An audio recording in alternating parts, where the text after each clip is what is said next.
Di saat jutaan orang itu berlomba-lomba untuk menjadi PNS, Ajib dan istrinya keluar dari PNS itu. Dan itu luar biasa. Saya bilang, gila, saya bilang gitu kan. Ini Ajib ini gila. Dan ternyata benar-benar gila.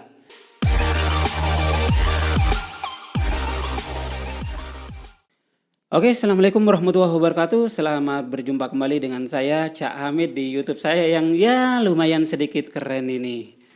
Pada kali ini saya lagi-lagi menghadirkan orang-orang spesial dalam hidup saya yang menginspirasi, yang banyak pelajaran dari saya, walaupun itu adalah teman segala macam, karena saya termasuk orangnya yang pembelajar, pengen belajar dari siapapun gitu. Dan kali ini saya coba hadirkan kepada teman-teman semua, teman saya, sahabat saya yang sudah luar biasa. Dia saya tahu dari kecilnya, bukan dari kecilnya, dari masa-masa susahnya, dari masa-masa yang sangat masih cungkring gitu kan.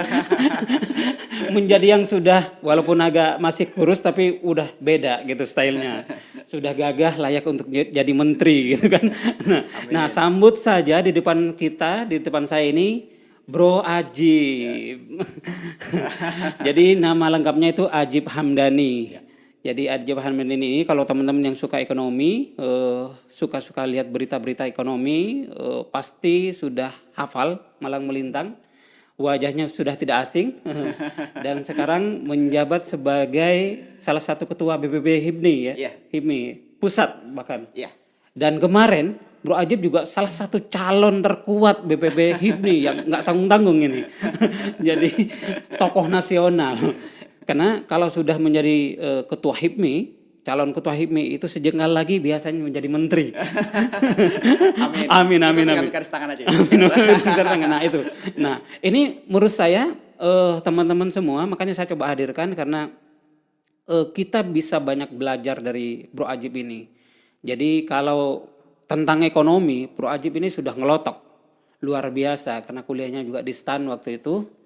Dan tapi banyak hal yang perlu diambil hikmah dari perjalanan hidupnya Bro Ajib yang mungkin akan menjadi kisah menarik, pelajaran menarik bagi teman-teman untuk kemudian dijadikan pelajaran. Oleh karena itu, jadi sekali lagi kita bersama-sama. Jadi teman-teman jangan kemudian skip, tonton detik per detik, menit per menit obrolan ini karena saya yakin ini akan menjadi madu semua. Jadi omongannya akan berkualitas semua. Bukan begitu, Bro Ajib? Amin. Insya Allah. Amin. Semoga sharingnya bisa bermanfaat lah ini. Iya, siap. Jadi ini Bro Ajib ini termasuk tokoh nasional yang tetap down to earth gitu. Jadi kapanpun diajak untuk ngopi, insya Allah akan ada. Jadi Bro Ajib ini makanya saya penting untuk hadirkan karena banyak hal yang perlu akan kita kupas bersama dengan Bro Ajib ini. Okay. Dan banyak pelajaran-pelajaran, poin-poin pentingnya akan kita pelajarin dari pelajaran hidup Bro Ajib. Karena sekali lagi kalau saya bicara ngomongin tentang politik, tentang ekonomi langsung gitu, itu akan menjadi garing gitu kan, menjadi biasa. Yang terpenting adalah bagi saya bagaimana menangkap angle-angle penting, poin-poin penting dari sejarah tokoh-tokoh maupun orang biasa yang hadir di podcast ini. Dan kali ini kenapa kemudian kita penting hadirkan Bro Ajib? Saya tahu satu aja keywordnya kenapa kemudian saya hadirkan kali ini. Kalau tokoh bicara tentang ekonomi segala macam udah luar biasa. Beliau pengurus BPP HIPMI juga sudah luar biasa. Tapi dulu ketika terakhir saya komunikasi sebelum ketemu akhir-akhir ini gitu. Dulu pernah Bro Ajib ini termasuk dengan Ahmid saat itu, sahabat kita juga Ahmid. Jadi menceritakan ketika pertama Bro Ajib itu keluar dari PNS saat itu. Dan itu kenapa kemudian menjadi terkelitik bagi saya, karena di saat jutaan orang itu berlomba-lomba untuk menjadi PNS, Ajib dan istrinya keluar dari PNS itu. Dan itu luar biasa. Saya bilang, gila, saya bilang gitu kan. Ini Ajib ini gila. Dan ternyata benar-benar gila. Jadi setelah keluar PNS, karirnya kemudian mentereng luar biasa. Sudah menjadi pengurus pusat HIPMI dan sejengkal lagi menjadi menteri. Amin. Jadi ini kalau dilihat dari tampangnya kesannya nggak meyakinkan, gitu kan? Sama, masih lagi gagah saya gitu, tapi yakin lah saya nggak ada apa-apanya, gitu. Dengan Bro Ajib ini, saya nggak ada apa-apanya. Cak Hamid is nothing, gitu. Bukan begitu Pak Ajib. Enggak lah, kita ini ibaratnya cuma sebutir debu di hamparan pasir aja kita. Iya, iya. Itulah kalau orang sudah tinggi merendah gitu kan. Itulah. Tapi jangan betul-betul dianggap pasir, teman-teman. Ini yakin melebihi beton gitu. Jadi apa kabar Bro Ajib? Alhamdulillah sangat baik, Sangat baik. Iya. Aktivitas sehari-hari apa aja sekarang itu? Kita sedang banyak keliling daerah, Cak Hamid. Bagaimana kita memotret kondisi ekonomi di daerah, terus mendorong perekonomian itu bisa bangkit di daerah. Jadi kita lebih banyak keliling-keliling daerah untuk mendorong perekonomian tentang UKM-nya, tentang sektor agro, sektor maritim dan lain-lain. Kita mengabdi buat masyarakat, Cak Hamid. Iya, betul. Sudah benar itu. Itu di BPP Tapi HIP nih sebagai kalaupun kita keliling-keliling daerah, kalau Cak Hamid panggil, kita ini akan selalu siap datang, Cak. siap. Ya, tapi memang kalau dari sisi karir segala macam, Bro Ajib ini sudah di atas saya. Tapi sebagai alumni HMI masih junior karena saya lebih tua. Wah, itu kalau ingat HMI tentang bagaimana kita ikut LK1. Iya. Waktu-waktu yang penuh perjuangan, tapi ternyata setelah kita banyak belajar untuk mencari manusia lebih baik, lebih kuat. Betul. Nah, ini aktivitasnya berkaitan dengan HIPMI atau di karir ini? Ya, kita terkait dengan HIPMI, terkait dengan optimalisasi ekonomi kerakyatan, karena kita melihat Cak Hamid bagaimana ekonomi kita sedang kurang baik-baik saja, sehingga bagaimana kita komitmen untuk membantu pemerintah untuk terus mendorong perekonomian di daerah. Dan sebenarnya juga ada sisi bisnisnya juga. Karena istilahnya begitu kita berpikir tentang bagaimana orang juga ikut sejahtera, bagaimana para petani, para nelayan, para peternak dan para pelaku UKM itu mereka bisa meningkat kesejahteraannya, sudah otomatis rezeki kita juga nggak tertukar. Wah, Jadi betul. kalau tanya, ini untuk kegiatan apa? Ya kita membantu orang, kita ada di kegiatan HIPMI juga, terus sisi bisnisnya juga ada, tetapi yang lebih penting adalah bagaimana kita bisa memberikan manfaat buat banyak orang. Itu yang lebih utama, Cak Hamid. Luar biasa. Itu artinya dengan kita membantu kesulitan masyarakat, di situ juga kita akan dapat benefit di situ kan. Langsung ataupun tidak langsung. Itu secara alamiahnya nanti akan seperti itu. Seperti itu. Iya, betul. Nah, itulah teman-teman semua. Jadi kalau disentil dikit tentang kegiatan ekonomi segala macam, lancarnya luar biasa. Dan saya yakin banyak di luar sana yang sudah sangat kenal dengan Bro Ajib ini. Tapi pertanyaannya kan, siapa Bro Ajib? Ya. Masa kecilnya seperti apa? Itu yang ingin saya kupas pada pertemuan pertama ini, perdana ini. Karena menurut saya tak banyak yang mengupas, dan momen ini adalah momen penting untuk tahu, kita kulitin Bro Ajib ini seperti apa. Dan pertanyaan pentingnya nanti juga, kenapa saat itu memilih hal gila dengan keluar dari PNS gitu kan. Yang bagi saya, ya Allah, teman-teman saya tiap tahun lomba belajar tanya jawab tentang PNS segala macam, beli buku-bukunya, tes CAT dilakukan. Sementara yang di dalam sekeluarga sama istrinya nih sama-sama gila nih. Erna, lu juga gila ternyata. Gitu. Sama-sama keluar dari PNS gitu. Dan ternyata boom gitu ketika keluar itu. Nah, itu menurut saya. Bro Ajib gimana? Masa kecilnya seperti apa? Tentang bisnis segala macam, apakah ada nilai-nilai atau ajaran dari orang tua? Sebenarnya gini, kalau berbicara tentang masa kecil ini, menurut saya ini hal yang relatif biasa ya. Saya anak keempat dari 9 bersaudara. Orang tua saya itu, bapak saya adalah guru agama dari sebuah sekolah di SD di Magelang, daerah Jawa Tengah di sana. Kemudian ibu saya adalah ibu rumah tangga. Jadi sebenarnya ya kita menjalani hidup cukup bahagia. Saya banyak belajar tentang bagaimana hidup dari kedua orang tua, karena beliau mengajarkan banyak tentang hidup ini. Dan kemudian sedikit lompat ketika berbicara masalah kuliah tadi, sebenarnya kenapa saya kuliah di STAN itu karena waktu itu pilihan saya terbatas. Justru menjadi pilihan satu-satunya saya kuliah di STAN.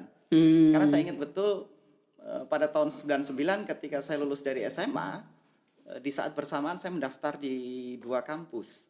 Satu itu di kampus STAN yang kemudian saya ambil kuliahnya. Yang kedua itu di saat yang bersamaan, cuman selisih 2 atau 3 hari, sebenarnya saya juga diterima di sebuah kampus yang biasanya kalau anak-anak Magelang, saya kan sekolah SMA di SMA 1 Magelang.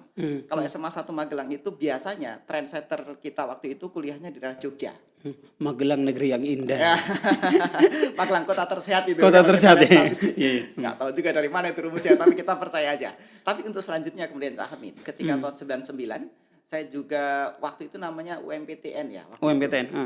Di saat yang bersamaan saya juga keterima di sebuah kampus yang saya nggak kalah pengen kuliah di situ dulu waktu itu, yaitu sebuah kampus di Jogja namanya Universitas Gadjah Mada. Di saat yang bersamaan saya keterima di UGM, tapi kemudian saya punya dua pilihan, apakah kemudian selanjutnya kuliah di UGM yang saya terima tersebut atau kuliah di Sekolah Tinggi Akuntansi Negara STAN yang ada di Jurangmangu di Bintaro sini. Tapi kemudian saya melihat realitas bahwa saya ini anak keempat dari 9 bersaudara, pilihan saya sangat terbatas waktu itu, sehingga ketika kemudian saya kuliah, kalau untuk bayar kuliah itu berat. Itu realitas yang ada. Untuk bayar kuliah itu saya harus mencari jalan lain. Misalnya kuliahnya harus sambil kerja dan lain-lain. Atau beasiswa gitu-gitu ya. Iya, untuk kemudian itulah saya kenapa memilih di STAN. Karena waktu itu tahun 99 saya kuliah, itu sekolahnya full gratis. Ya, masih subsidi ya, full subsidi ya. Ya, bayarnya juga enggak, bahkan sampai buku-bukunya pun dikasih. Jadi kita itu udah modal semangat aja ke situ, udah modal semangat dan modal kolor aja udah bisa. Yang penting bisa lulus. Sekarang udah enggak ya, Stan? Kayak gitu. Sebenarnya sekarang masih gratis juga.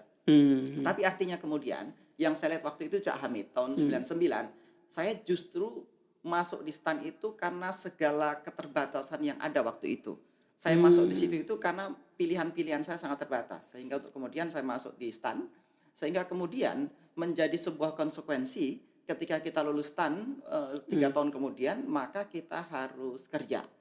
Karena, itu pilihan logis, Pak, yang paling logis ketika di STAN ya waktu itu. Ya, karena pilihan lain ketika misalnya UGM saya tuh, UGM, yang lebih saya harus benefit kuliah sambil kerja. Saya harus oke. sambil kerja dan saya mikir ya, saya khawatir ketika kuliah sambil kerja nanti kurang optimal, kerja juga nggak optimal, kuliah juga tidak bisa maksimal, sehingga kemudian pilihan yang saya ambil waktu itu adalah kemudian saya ambil kuliah yang di STAN.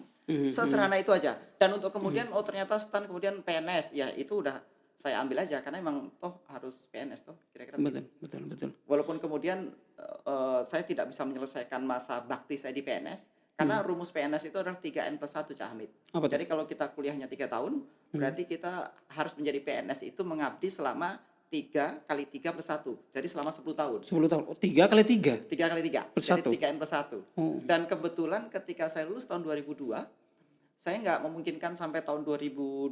Saya harusnya 2012 baru boleh tidak menjadi PNS atau ikatan dinasnya habis. Tapi saya ingat betul kemudian pada tanggal 1 September tahun 2009, saya memutuskan jalan yang berbeda karena kemudian saya memutuskan untuk keluar dari PNS itu. Oke. Sebelum masuk ke situ. Karena ini kalau nggak salah Bro Ajib ini adalah komisariat pertama HMI STAN ya. Ya. Itu komisariat apa namanya? Komisariat Bintaro namanya. Komisariat Bintaro dan pelopor yang membentuk komisariat kan. Jadi ada cerita menarik dan ini yang saya pengen buat seluruh kawan-kawan yang masih kuliah. Terkadang orang mikir gini Cak Hamid, kita ini pengen kuliah atau pengen organisasi misalnya. Sebenarnya ketika kita bisa memanage waktu dengan optimal, itu dua-duanya bisa kita ambil. Waktu itu saya kuliah di STAN ya nilai saya nggak jelek-jelek amat lah, lumayan lah. Buktinya saya masih penempatan di Jakarta waktu itu. Karena kita ada clustering jadi biasanya penempatan apa di Jakarta, di Jawa atau non Jawa. Kalau di STAN kira-kira begitu rumusnya. Okay. Nah, sehingga ketika kemudian waktu itu saya mengambil keputusan ini kuliah harus beres nih. Tapi kemudian saya ingat betul Cak Hamid sebelum nanti ke HMI tadi. Betul. Karena saya ingat saya masuk HMI itu ketika saya tingkat 3. Iya, jadi betul. Tingkat 1 saya itu menjadi anggota Badan Eksekutif Mahasiswa. Saya jadi anggota BEM waktu itu. Anggota BEM. Ya, anggota BEM. Kemudian tingkat 2 saya menjadi ketua BEM jurusan. Kalau di kita namanya himpunan maksudnya penilai karena saya jurusannya penilai atau appraisal. Nah, saya menjadi ketua BEM jurusan atau BEM fakultas lah kalau di kampus lain gitu. Saya mengambil di situ. Nah, kemudian ketika tingkat 3 saya mikir, ini saya BEM sudah. Terus jadi ketua BEM fakultas sudah waktu itu ya. Kemudian saya pikir apa selanjutnya yang bagaimana kita ini kan harus berkembang terus. Jadi kalau kita terus ada di zona nyaman, yaitu menjadi zona maksimal kita. Tapi dari dulu saya percaya bahwa kalau kita ingin masuk ke kehidupan yang lebih luar biasa, kita harus keluar dari zona nyaman itu. Atau istilahnya the enemy of a great life is a good life. A good life. Jadi Betul, kalau kita sudah terlanjur nyaman, ya kita tidak akan terus berkembang. Jadi satu-satunya cara, satu-satunya pilihan untuk kita terus bisa berkembang, terus mengoptimalkan potensi yang kita punya adalah kita keluar dari zona nyaman untuk masuk ke tantangan-tantangan baru. Untuk itulah kemudian tingkat 3 saya ngelihat ini organisasi internal kampus sudah maksimal ini. Apalagi yang kemudian kita pilih? Nggak ada challengingnya. Nggak ada challengingnya. Kemudian kita ingat tahun 98, tahun 2000 awal ya. 2000. Itu kan rame-ramenya pergerakan nasional. Betul. Sehingga kemudian salah satu pilihannya adalah saya masuk ke Himpunan Mahasiswa Islam. Sayangnya di STAN ini nggak ada. HMI ini referensi nggak ada. Senior yang secara langsung nggak ada. Sehingga saya ingat betul waktu itu nggak ada handphone. Waktu itu bukan kayak zaman sekarang, sana sini naik Gojek, naik Grab gampang gitu. Betul, Tapi betul. waktu itu saya ingat betul, saya harus ikut LK1 dari kampus saya yang di Jurangmangu, harus naik angkot ke sekarang namanya IAIN, dulu namanya UIN. Saya harus naik angkot 2 kali ke UIN. Ke IAIN ya zaman dulu ya. Yang saya tidak kenal satu orang pun di IAIN waktu itu. Saya hanya datang-datang aja, saya cuman bermodal sebuah pamflet, Flyer. sebuah pamflet ya, pamflet bahwa ada namanya LK1 HMI. Gitu. Saya nggak tahu apa itu LK1, saya nggak tahu apa itu HMI, tapi hanya satu yang saya tahu dan saya percaya. Kalau saya masuk di sini, saya akan banyak belajar, saya akan banyak lebih berkembang, dan saya tahu dengan senior-senior yang lebih sukses, sehingga saya harus datang ke IAIN waktu itu. Saya naik angkot 2 kali, saya ingat betul, saya naik angkot. Saya nggak kenal satu orang pun di situ. Dan Cak Hamid tahu, kultur di STAN kan, orang ini kan calon-calon PNS, orang Betul. yang serba teratur, Betul, orang yang disiplin gitu. disiplin dan lain-lain. Tapi kemudian saya ikut LK1, saya ingat betul, saya ke puncak waktu itu, naik satu rombongan bus, ada lebih dari 60-70 orang. Oh ya, yang biasanya semuanya LK-nya rakyat. masih ke LK-nya puncak. seperti ke puncak. Dan tidak ada satu orang pun yang saya kenal. Tapi saya bisa pastikan Cak Hamid bahwa momen ketika saya buat keputusan ikut LK1, kemudian momen ketika saya banyak belajar di puncak bareng dengan LK1 kawan-kawan IAIN, itu adalah salah satu keputusan terbaik yang saya buat. Luar biasa. Kira-kira Jadi begitu, Cak. jadi kedatangan ke LK itulah yang kemudian membuka seluruh Iya. hidup Bro Ajib sekarang kan. Karena ternyata saya melihat di situ bahwa dunia itu luas, bahwa masih tempat harus kita banyak belajar, sehingga kemudian ketika saya selesai dari LK1, saya balik ke STAN, saya ngeliat ini nggak ada ini komisariat saya nih. Waktu itu kan cabang kita cabang Ciputat Iya, kan. betul. Masuknya ke cabang Ciputat. Cabang Komisariatnya cabang Ciputat. komisariat Komisariatnya belum ada, kita nggak ada. masuk UMJ bukan waktu itu? Waktu nggak ada. Kita waktu Oh, itu ada nggak namanya ada. Setiadi waktu itu kan. Setiadi, kan oh. Ahmad Dahlan dan UMJ. Komici namanya. Komici. Komisariat Komisar Ciputat. Komici. Iya, Komici. Saya ingat betul itu. Kemudian terus waktu saya pulang di STAN, saya kumpulin tuh. Ternyata sudah banyak teman-teman ataupun senior-senior yang mereka ikut LK1. Ada yang ikut di UNJ, ada yang ikut di UI misalnya. Kemudian kita kumpulkan. Saat itulah kemudian kita kepikiran, udah kita bentuk komisariat sendiri.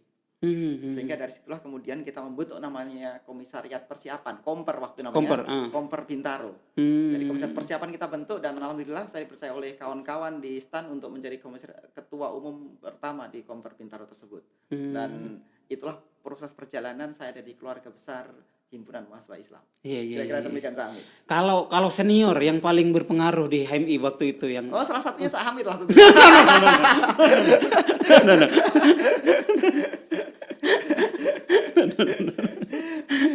Tapi kalau kita berbicara tentang gagasan-gagasan keilmuan dan lain-lain, karena Ciputat telah berbicara tentang bagaimana Kawah Chandra di Muka, lahirnya intelektual dan senior-senior HMI, dan itulah yang saya belajar Cak Hamid. Tapi poinnya adalah tentang bagaimana proses saya belajar di HMI sampai dengan sekarang, itulah sebuah proses pembelajaran kehidupan yang tidak pernah berhenti. Demikian Cak Hamid. luar biasa. Luar biasa. Itulah Bro Ajib gitu kan. Orang yang luar biasa, dia adalah pelopor di HMI di waktu itu di STAN gitu. Terus muda termasuk mungkin juga pelopor juga PNS yang keluar gitu. PNS yang keluar pensiun muda, bahkan kalau nggak salah itu harus mengganti uang gitu kalau nggak salah gitu. Karena di sana harus ada ikatan dinas selama 9 tahun tadi. Jika kemudian keluar lebih cepat, itu harus mengganti semacam punishment ya. Betul. Itu betul keluar ya dulu, mengeluarkan uang waktu itu. Iya. Jadi ya ini kan sebenarnya begini. Ini tentang bagaimana kita ini membuat sebuah pilihan hidup. Hmm. Jadi kalau menurut saya tidak ada sesuatu yang istimewa ketika kita membuat pilihan sepanjang kita sadar betul bagaimana kita membuat konsideran-konsideran atau pertimbangan-pertimbangan atas pilihan yang kita buat. Kemudian kita nikmati prosesnya dan kita cukup sempurnakan ikhtiar sehingga kita yakin atas usaha-usaha apa yang akan kita pengen itu bisa kita raih. Sebenarnya begitu aja, sebenarnya sederhana. Ketika tahun 2009 saya mengambil keputusan hidup keluar PNS, ya keluar aja. Kira-kira begitu Cak Hamid. Jadi sebenarnya sederhana. Kalau nanti teman-teman pengen nanya gimana caranya jadi PNS, saya ajarin caranya jadi PNS. Tapi kalau pengen tahu gimana caranya keluar PNS, saya ajarin caranya keluar PNS. Kita sudah ada di dunia Jadi dunia. motivasi yang paling mendorong sampai keluar itu apa? Begini. Ketika saya mencerita diskusi tentang bagaimana keluar PNS, tolong jangan dikotomikan mana yang lebih baik. Jangan dikotomikan tentang kalau jadi pengusaha lebih baik dari PNS. Belum tentu juga. Jadi saya hanya ingin menyampaikan pesan secara lebih utuh kepada kawan-kawan semua, entah yang sedang masih kuliah ataupun punya profesi apapun itu, bahwa apapun yang kita pilih itu baik. Apa kita ingin menjadi seorang profesional, apa kita ingin menjadi PNS atau ASN, atau kita ingin jadi pengusaha, atau kita ingin jadi karyawan, apapun itu bagus. Bahkan menjadi politisi pun bagus. Tetapi yang lebih penting daripada itu adalah bagaimana kita menikmati atas pilihan yang kita buat tersebut. Nah, jadi ketika nanti mohon izin Cak Hamid, ketika saya cerita bagaimana saya keluar PNS, bukan berarti kemudian keluar PNS itu lebih baik dari PNS, belum tentu. Bisa juga menjadi PNS itu juga baik. Kan kira-kira Pas begitu. buat orang lain belum tentu juga pas buat betul. kita. Iya, gitu. betul. Jadi kalau pandangan saya waktu itu adalah bagaimana saya ingin memberikan manfaat lebih luas kepada banyak orang. Karena saya percaya bahwa khairun nas anfa'uhum linnas. Bagaimana sebaik-baik orang adalah yang bisa memberikan manfaat buat ke lebih banyak orang lain. Karena saya mikir begini Cak Hamid. Ketika saya menjadi PNS tahun 2009 waktu itu cukup lumayan lah gitu.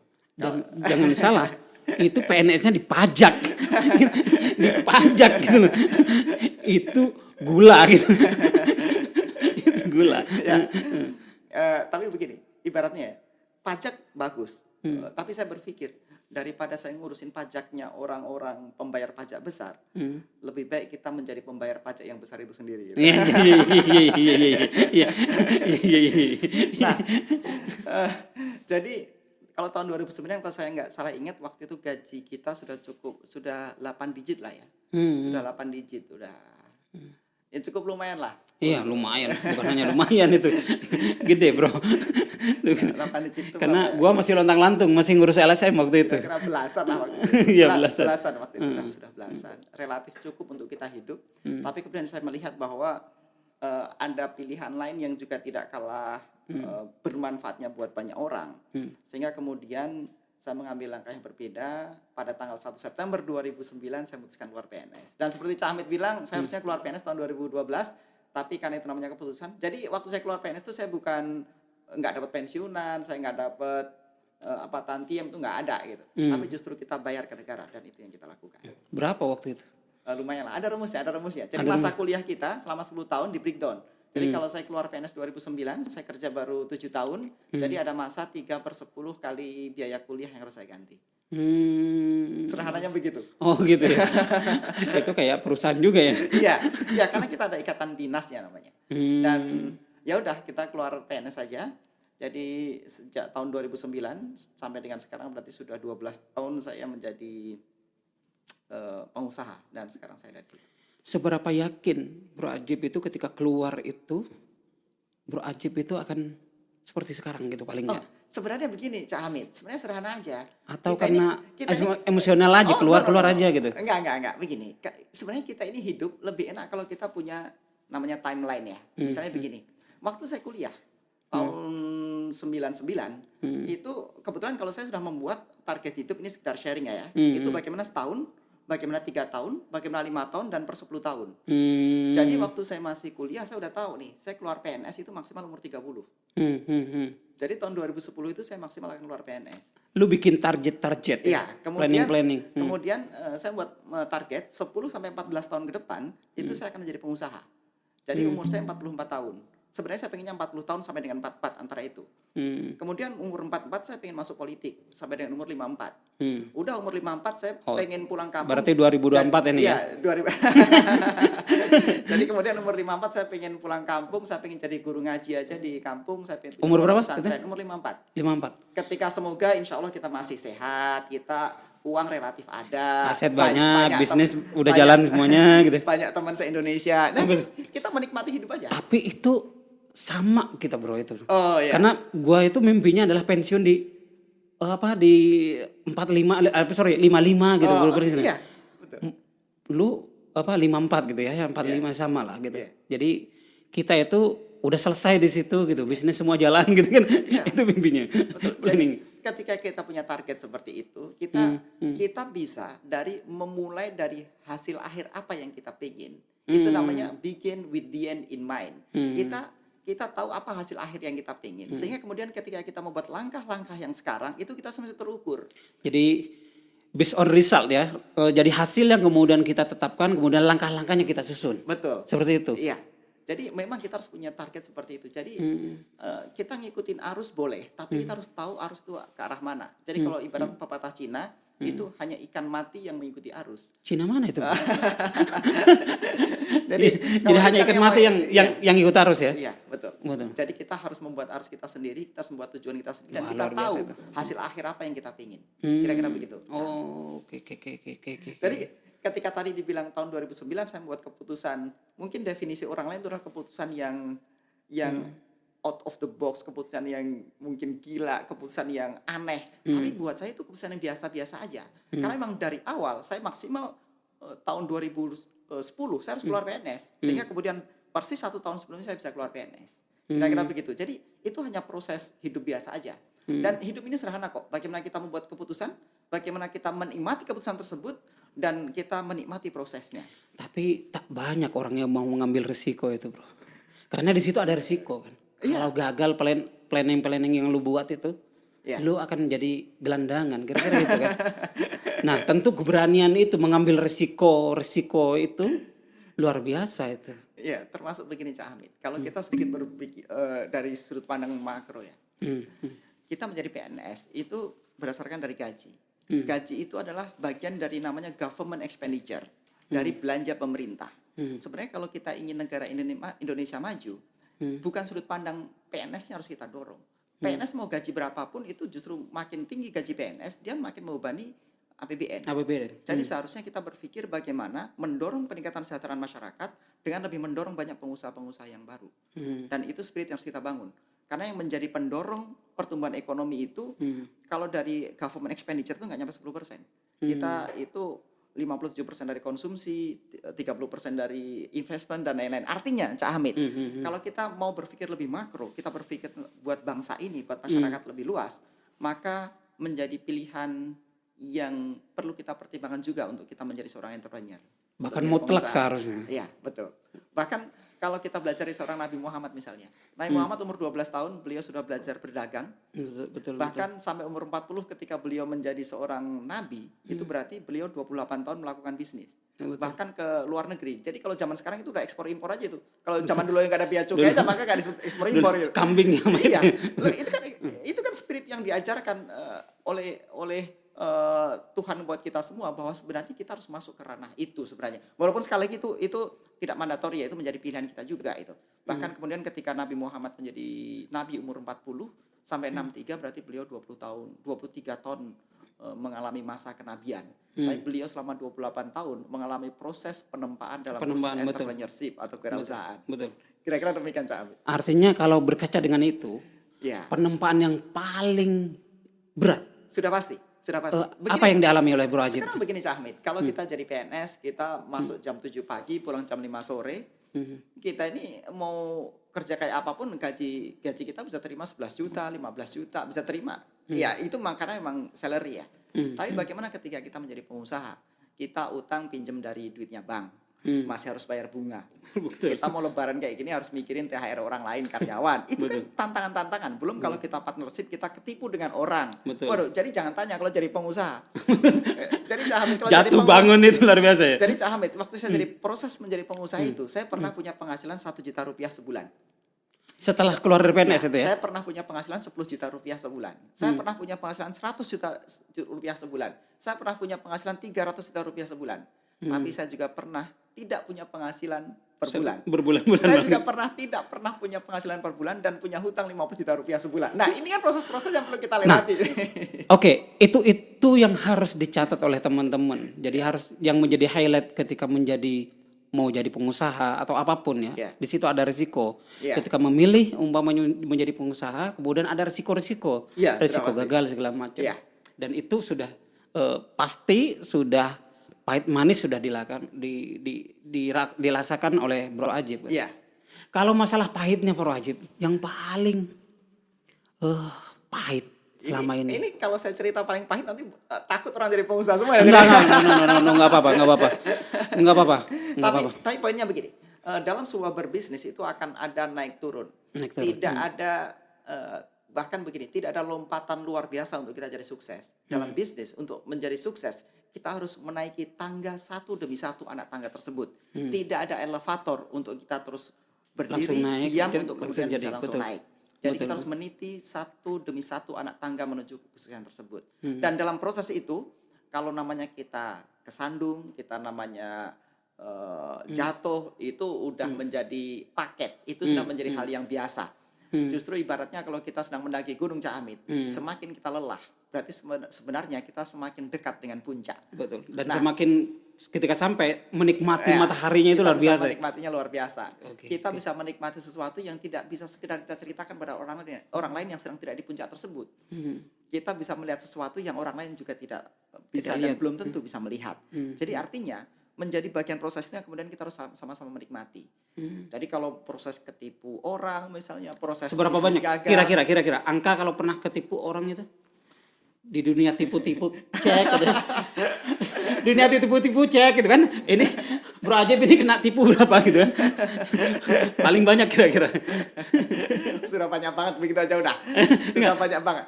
Tapi poinnya begini. Ya enggak, no. Paling enggak kita bagi gambaran aja. Kan teman-teman juga harus ada gambaran gitu kan kita memilih itu. Kira-kira. Gini. Di berapa digit gitu loh paling enggak. Oh itu angkanya. Angkanya. Udahlah miliaran udah pastilah. Miliaran ya? Miliaran itu kalau di tempat saya itu cek kosong berapa banyak cek kosong yang nggak bisa saya uangkan dan seterusnya. Tapi poinnya begini Cak Hamid.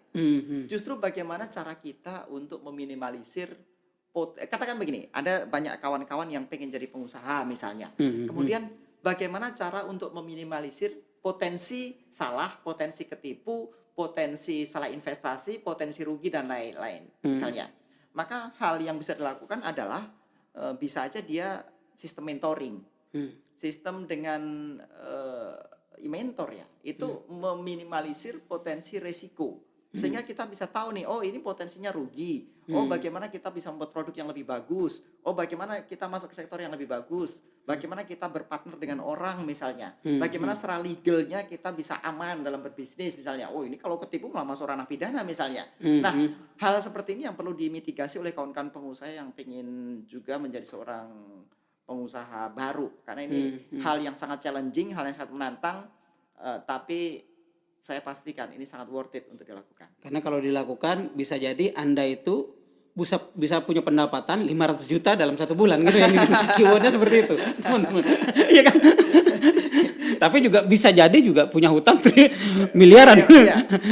Itu bagian dari risiko-risikonya. Iya, betul. Betul. Jadi poinnya adalah apapun yang kita pilih, apakah menjadi PNS ataukah menjadi pengusaha, itu kita buat keputusan, kita jalani prosesnya dan kita nikmati prosesnya tersebut. Insya Allah kita ini kan hidup nyari apa sih sebenarnya satu, nyari bahagia. Nah kita bahagia di mana?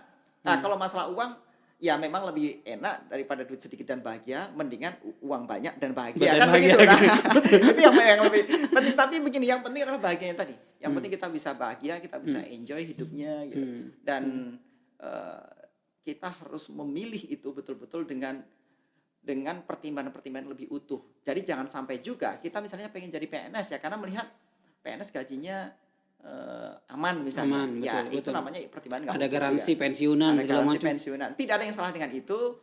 Tetapi berarti kita belum mempunyai pertimbangan-pertimbangan yang lebih utuh dalam membuat keputusan hidup. Oke. Begitu Cak Amin. Tapi ini tergantung orang-orangnya. Iya. Ada yang bisa mampu seperti itu. Ada yang kalau memang hobinya pengennya yang level aman aja ya nggak apa-apa. Jadi Iya. itu pilihan-pilihan kan. Iya betul. Karena nyatanya banyak juga teman-teman PNS angkatan saya, Cak Hamid, sekarang mereka sudah S2, S3 di luar negeri, mereka sudah menjabat kasih, mereka saya tahu gajinya luar biasa, mereka hidup nyaman. Mereka juga bermanfaat buat bangsanya, buat bangsa lah, Buat bangsa. karena menjadi government officer gitu. Jadi itu juga menjadi sebuah pilihan. Yang penting bagaimana kita menikmati pilihan itu. Jadi jangan sampai maksud saya begini, jadi PNS tapi menggerutu gitu, grumpy gitu, menggerutu. Aduh kok begini-begini, saya kan pengen rumah 3, punya mobil 4 misalnya. Wah, itu namanya tipe penggerutu. Kalau mau jadi itu jangan jadi pengusaha gitu. Betul. Tapi juga jangan misalnya keluar PNS kemudian ketika jadi pengusaha, ketika dia rugi dia mengeluh misalnya. Jadi waduh kok rugi ya, aduh mendingan begini. Nah, itu yang buat hidup tidak bahagia, Cak Hamid. Itu poin yang ingin saya gali tadi, Iya. pengen saya tanyakan. Ketika Bro Ajib jatuh, pernah nggak punya duit semuanya, Iya. punya duit 1 juta 2 juta, Iya. ketika fase-fase itu ada nggak merasa menyesal? Sayang gue lepas PNS kemarin gitu. Harusnya gue 15 juta dengan istri bisa 30 juta gitu kan. Sebenarnya begini, Cak Hamid. Kalau ditanya ada yang menyesal atau enggak, insya Allah enggak. Karena ketika saya buat keputusan, ya sudah itu yang saya ambil. Saya tidak pernah menoleh ke belakang ketika buat keputusan. Jadi karena yang saya percaya adalah 1 detik. Tidak pernah menoleh ya. Saya nggak pernah menoleh ke belakang. 1 detik kita Sorry, berpikir saya potong dulu. Teman-teman, ketika pisah dengan pacarnya jangan noleh-noleh lagi. Soalnya banyak juga penontonnya yang masih muda-muda. Oh iya. Jangan menoleh-noleh. Udah itu masa lalu. Jadi gini, 1 detik kita berpikir Termasuk masalah. Astri. Oh iya. Gini, Cak Hamid, 1 detik kita berpikir masalah, 1 detik kita menghabiskan waktu kita dibandingkan kita berpikir solusi. Jadi kalau misalnya ada problem, ya udah kita berpikir solusinya apa. Langsung dibikin, kita berpikir refleks dan otomatis seperti kita harus melatih kita untuk seperti itu. Jadi bagaimana kita untuk terus optimis, kita berpikir masa depan dan seterusnya. Itu lebih penting daripada sekedar kita mengeluhkan masa lalu. Itu lebih penting daripada sekedar kita mengeluhkan keadaan kita yang ada. Kalaupun kita dalam kondisi rugi, nikmati aja prosesnya. Memang itu harus sesuatu yang harus kita lewati. Entah sekarang atau saat nanti. Ya, itu harus kita lewati. Jadi begini, kalau misalnya ada Tapi saatnya kan gak gagal. gampang, Bro. Oh ya, ini Gua kan masih pengusaha itu level 3 digit di bawah lu lah gitu. Jadi begini, ketika Cak. kena tipu atau nyesek juga gitu kan. ini adalah sesuatu hal yang sederhana tapi tidak mudah. Betul. Sederhana karena setiap orang itu memiliki pilihan. Apakah kita akan istilahnya ya, setiap hal yang kita alami itu kita akan menjadi seorang pengeluh atau orang yang bahagia, itu pilihan kita. We have always a choice. We can choose to be grumpy or we choose to be happy gitu. Jadi ibaratnya atas apapun yang kita rasakan, kita selalu punya 2 pilihan. Kita ingin mengeluh atau kita ingin happy. Ya udah. Dan itu happy pilihan-pilihan aja. Dan ya. itu pilihan aja kok. Ketika kita mengeluh tidak menjadi semuanya lebih baik, ketika kita bahagia tidak semuanya menjadi jelek juga. Artinya ya udah. Toh kalaupun mengeluh nggak akan menyelesaikan persoalan, iya. nggak akan merubah Nggak keadaan. merubah keadaan. Jadi kayak tadi misalnya Ketipu tetap ketipu. jadi dalam bisnis kita nikmat kita maknai begini, Cak Hamid. Kita maknai ketika kita jatuh, ya itu adalah kesuksesan yang tertunda misalnya. Tapi ketika kita misalnya berhasil, itulah justru kita harus lebih banyak bersyukur. Udah begitu aja. Sangat mudah tapi aplikasinya itu berat, Bro. Iya. Yakin berat itu. Iya, setuju. Sama saja dengan melupakan mantan. Iya nggak? Terkesan mudah tapi susah gitu. Iya. Nah, tipsnya, Bro, itu yang mungkin buat teman-teman ini. Tipsnya, kita banyak bersyukur saja sebenarnya. Syukur ya. Sebenarnya banyak bersyukur. Kalau saya punya prinsip sederhana begini, Cak Hamid, dalam hidup ini. Kita luruskan niat, kita sempurnakan ikhtiar, kita yakin usaha sampai. Oke. Udah itu aja sebenarnya. Luruskan niat, sempurnakan ikhtiar, yakin usaha sampai. Wah, luar biasa. Karena jangan sepotong-sepotong. Karena kalau misalnya gini, kita Ada cuman ngambil yakin usaha sampainya kalau aja. yakin usaha sampai tapi nggak ngapa-ngapain, namanya orang malas. Betul. Ya kan? Atau misalnya kita sudah menyempurnakan ikhtiar tapi kita nggak pernah meluruskan niat, itu kita bisa jadi orang sombong ketika berhasil. Atau misalnya kita niatnya sudah baik tapi kita nggak pernah berikhtiar, ya kita hanya nunggu durian jatuh misalnya, itu juga nggak bagus juga. Itu sama dengan orang puasa, sekarang puasa gitu kan. Semoga ibadah diterima padahal tidur doang main TikTokan gitu kan. Kayak gitu. Jadi sengaja gue tarik ke yang milenial, Bro, karena konsumennya sekarang viewernya juga banyak anak-anak muda gitu. Oke.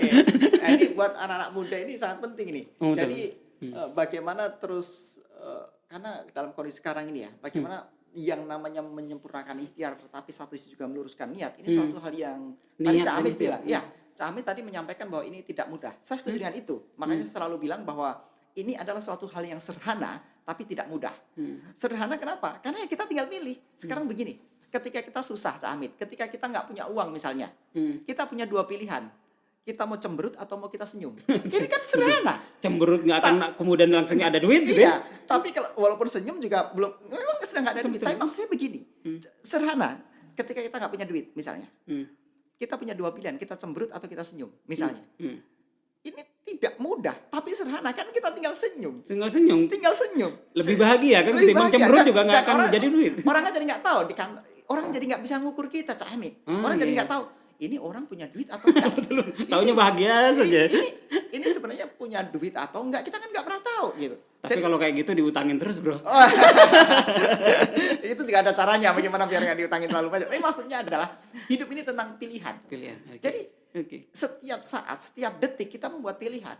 Saya hari ini mau pilihan saya ada diskusi positif, diskusi produktif dengan Cak Hamid, atau saya pilihan saya tidur di rumah. Saya punya pilihan itu. Tapi kemudian saya membuat pilihan, udahlah saya ketemu Cak Hamid, ternyata saya justru banyak belajar nih dari Cak Hamid, ini luar biasa, ini saya dapat banyak inspirasi. Tapi poinnya adalah ini kan tentang setiap detik hidup ini membuat pilihan. Betul, betul. Dan orang yang bahagia adalah ketika dia menikmati atas proses-proses selanjutnya dari pilihan yang dia buat. Yang belum. Dan Sesederhana itu. dan melakukan pilihan-pilihan itu. Iya, dan melakukan aja. Menikmati apapun dampaknya Iya, terhadap nikmati. pilihan-pilihan itu. Iya. Terus terkait menikmatin pilihan atau dampak yang dipilih.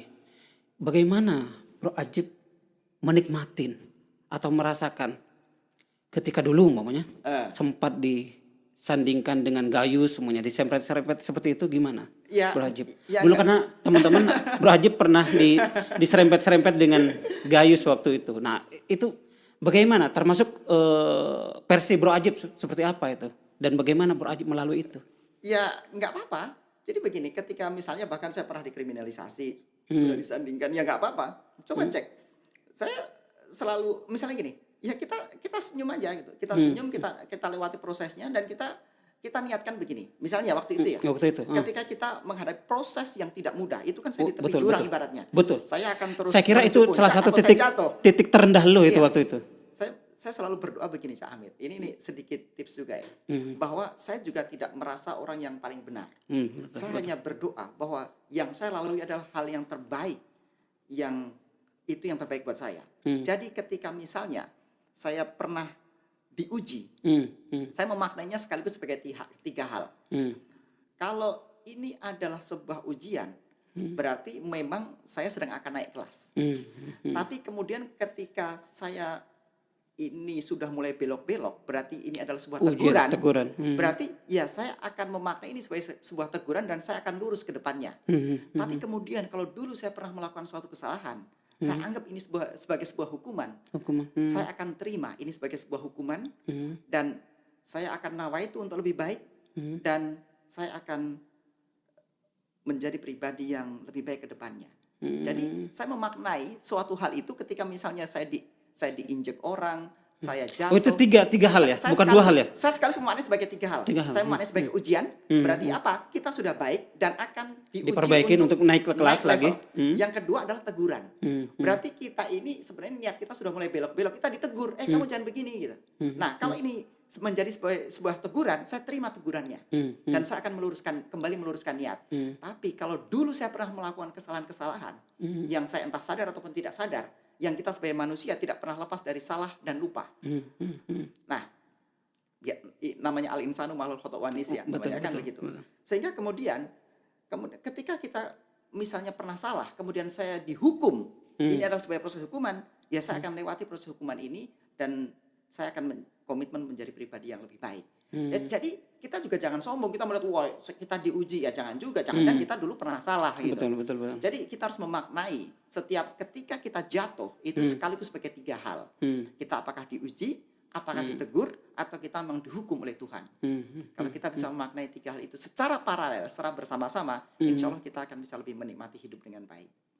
Dan itu adalah fase terendah atau terdalam Oh, Bro Ajib diuji? Enggak juga. Enggak juga. Saya pernah melewati proses yang tidak kalah luar biasanya. Tapi percayalah, ketika kita jatuh, kita berarti disuruh untuk kembali lebih banyak belajar.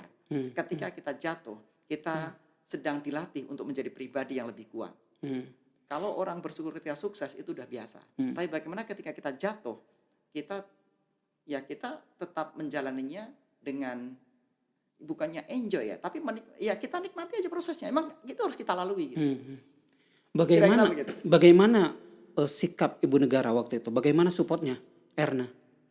Ratna. Ratna, Ya. sorry, Ratna. Betul. Alhamdulillah sangat support. Sangat Dalam kondisi apapun sangat support dan itu adalah menjadi nilai-nilai yang terus membuat kita bisa terus berjalan dengan sampai saat ini. Luar biasa. Jadi katanya sih di balik sosok lelaki kuat hebat itu ada istri yang kuat dan hebat juga. Artinya Bro Ajib hebat seperti ini ada andil Ratna di situ. Dan artinya harus berterima kasih betul kepada Ratna. Iya, ya. Dan saya ajak teman-teman romantis semua dikit. Iya. Itu ketemu dengan Ratna itu di kapan itu? Semester berapa? Itu semester sebenarnya di HMI itu. Oh di HMI? Di HMI. Lebih Iya. banyak berinteraksi di HMI ya. Iya, Di dia juga kader Komisariat- waktu itu. Iya, di Komisariat Bintaro. Kader. Jadi waktu LK-nya juga ikut LK di Ciputat juga kalau nggak salah. Jadi justru intensifnya di situ. Kira-kira begitu. Oh karena satu frekuensi itu. Tapi jangan Jadi sampai kalau kata teman-teman anak TikTok sekarang yang baru masuk HMI pengen nyari hati, jangan sampai begitu ya. gitu. Iya. Kira-kira begitu. Oh, oke. Sejarah ke belakangnya. Tapi banyak hal dan banyak sejarah yang mungkin masih jadi begini, Cak Hamid. Bagaimana proses yang kita lalui itu adalah sebagai proses pembelajaran untuk kita lebih kuat untuk kita mengaruhi masa depan. Dan itu jadi ketika teman-teman proses, teman-teman milenial, teman-teman yang baru lulus kuliah dan bahkan kadang-kadang takut lulus kuliah karena khawatir sudah menyandang bukan mahasiswa lagi tapi belum kerja misalnya, nggak usah khawatir dengan itu gitu. Langsung buat orientasi bagaimana ke depannya, terus berasosiasi dengan orang-orang yang memang sukses di bidang yang kita pingin. Kita nikmati prosesnya. Kombinasi seperti itu aja, maka kita secara tidak sadar kita akan berproses menjadi pribadi yang lebih bagus, menjadi pribadi yang lebih kuat. Tapi namanya pembelajaran itu tidak pernah berhenti. Proses kita bagaimana untuk menjadi pribadi yang lebih baik itu adalah sebuah proses yang tidak pernah berhenti. Kira-kira begitu, Cahmin. Bro, gua itu kalau ngeliat lu itu kan ibarat Lambo ya. Gitu. Kalau orang kan Lamborghini, saya besar gitu. Dengan dapur pacu yang luar biasa, speed gede banget gitu. Iya kan? Boleh nggak gue nanya serius? Ya. Karena bagi gue Ajib yang gue kenal itu termasuk orang yang struggle, tough gitu ya. Ya ujian-ujiannya luar biasa. Ya. Ketika kasus itu juga luar biasa menurut saya. Yang ternyata Bro Ajib dengan sangat smooth melewatin itu fase-fasenya dan sampai sekarang gitu. Gue tanya serius, pernah nangis nggak bro? Itu lupa gue nangis terakhir itu kapan. Tapi Kapan terakhir? nangis untuk bersyukur ya ketika kita mendapatkan berkah yang terbaik ya. Tapi nangis yang Apa yang emosional? saya lebih banyak mengekspresikan segala yang saya lalui itu maksudnya bukan nangis ya, tapi dengan senyum aja gitu. Jadi ketika melewati prosesnya ya kita senyum aja. Kita ditipu orang, kita Nggak pernah ditipu nangis, teman bro? dekat. Ya mungkin sesekali pernah ya, Nggak saya berat sadar ya. jawabnya. Tapi gini, kenapa saya selalu suka senyum gitu? Karena dibilang bahwa senyum itu kan sebenarnya sebagian dari ibadah gitu. Betul. Jadi Sedekah. senyum itu adalah sebuah lengkungan kecil yang membuat semuanya bisa menjadi lurus. Ya betul. Nah, jadi ya mungkin kita awalnya latihan kita harus selalu senyum gitu, karena kita harus selalu baik sama orang gitu. Kita ditipu sama orang, kita pura-pura nggak tahu kita ditipu. Udah itu aja misalnya. Kapan Kita terakhir nangis? itu yang saya Gue nggak kejar itu. Kapan terakhir coba reminding? Waduh, itu dia. Saya itu paling sulit mengingat masa lalu. Lebih enak kita ini masa depan. Tadi di awal memulai udah gitu nih kuiwatnya, udah dikunci nih, agak repot.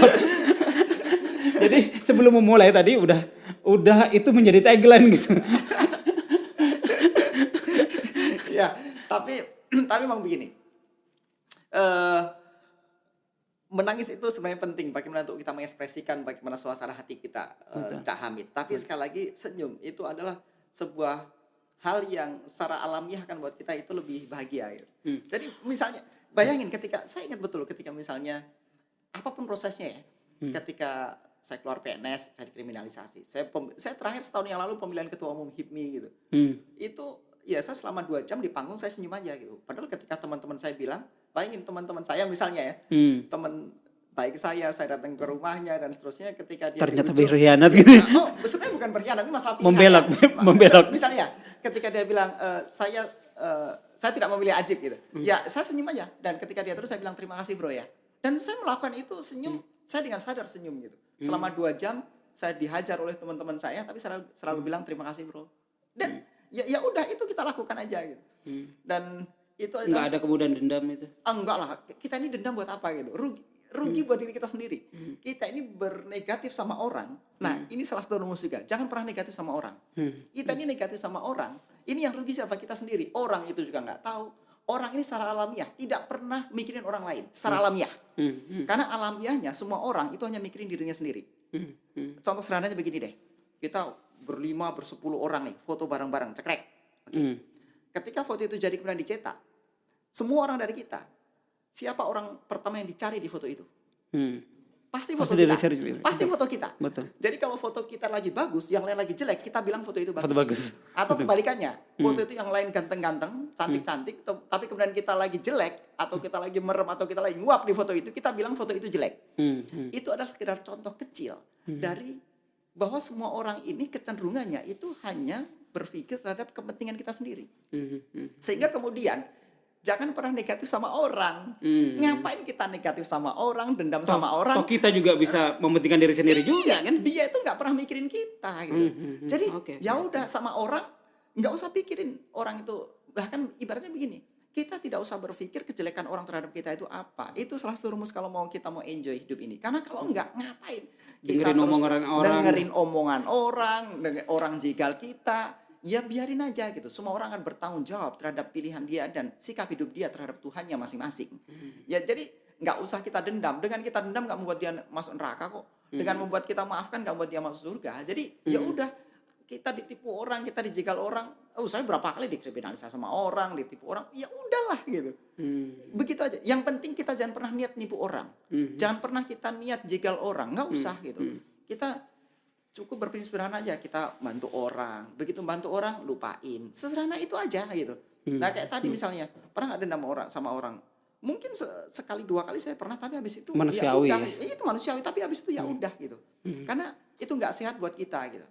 Itu nggak baik buat diri kita, bukan buat orang lain. Toxic kalau kata anak sekarang gitu. Ya, jadi toksik malah kalau seperti itu. Kira-kira begitu Cak Hamid. Oke, luar biasa. Jadi kalau tanya kenapa, kalau tanya energinya banyak, karena saya nggak pernah, energi saya sedikit pun saya nggak untuk mikirin orang lain dalam konteks negatifin ya. Saya sakit hati sama orang, terus insya Allah enggak lah itu. Jadi itulah membuat kita punya energi terus, energi lebih untuk kita berpikir masa depan, kita berpikir buat orang lain, kita berpikir bantu orang lain. Sesederhana itu aja. Oke. Yang terakhir, anak berapa bro? Anak sementara 4 kita. 4. Sementara. Saya cewek, cowok. Ada nambah emang masih sementara. Wah, sementara itu dulu lah. Anak saya yang Ratna pertama nambah 5. Anak saya yang pertama udah di Jogja. Udah gede-gede ya. Udah gede-gede. Di Jogja, nomor 2 juga udah di Jogja, nomor 3 itu sekolah di Bintaro sini, nomor 4 juga di Bintaro. Alhamdulillah. Sudah karir oke, istri cantik, anak sehat, sempurna. Rajib ini. Sebentar lagi jadi menteri, amin. Aduh, yang paling penting banyak teman, banyak kawan. Betul. Itu yang paling penting. Kita mempunyai banyak kawan, ini adalah sebuah berkah tersendiri. Betul. Ya. Dan saya percaya itu kalau Bro Ajib ini kawannya luar biasa banyaknya. Jadi kalau saya ngajak ketemu, pasti itu ada pertemuan yang lain itu yang digabung-gabung gitu. Nanti kita pindah table gitu kan. Dan pasti begitu. Jadi apa yang dikatakan Bro Ajib itu memang betul gitu. Ajib ini yang selalu akan sama antara perkataan dan perbuatan. Itu yang saya tahu. Amin, insyaallah. Semoga kita terus istiqomah. Amin. Jadi itu saja teman-teman semua video saya kali ini. Jadi banyak pembelajaran yang kita bisa diambil dari Bro Ajib, bagaimana Bro Ajib bangkit, bagaimana kemudian melalui semua luka segala macam. Ternyata memang betul bahwa Bro Ajib itu adalah hatinya luas, struggle segala macam, tidak, ya nggak akan percaya kalau pun sama saya kecil sama saya, cuman Bro Ajib lebih kecil. Tapi jangan believe it, di balik body yang kecil ini itu seperti Lambo. Jadi jangan bandingkan sama truk sama supir. Jadi itu. Jadi nanti kesimpulannya teman-teman ngambil kesimpulan sendiri. Saya kira sudah banyak luar biasa saripati atau madu dari kehidupan Ajib ini yang kita bisa ambil hikmah. Dan jangan coba-coba teman-teman yang di PNS tiba-tiba mau keluar gara-gara ngeliat ini, pikir 2 kali. Betul-betul rasional kalkulatif. Karena pas buat Ajib belum tentu juga pas buat teman-teman. Tapi kalau perhitungannya matang, luar biasa, lakukan. Karena ketika Bro Ajib itu keluar dari PNS, justru kemudian boom menjadi luar biasa seperti sekarang. Saat itu saya bilang gila, ternyata betul-betul gila. Karirnya juga gila, kehidupannya juga gila, hidupnya juga gila. Mungkin itu saja. Assalamualaikum warahmatullahi wabarakatuh. Waalaikumsalam warahmatullahi wabarakatuh. Aduh. Sahabat ini luar biasa. Pintar aja mancing-mancingnya.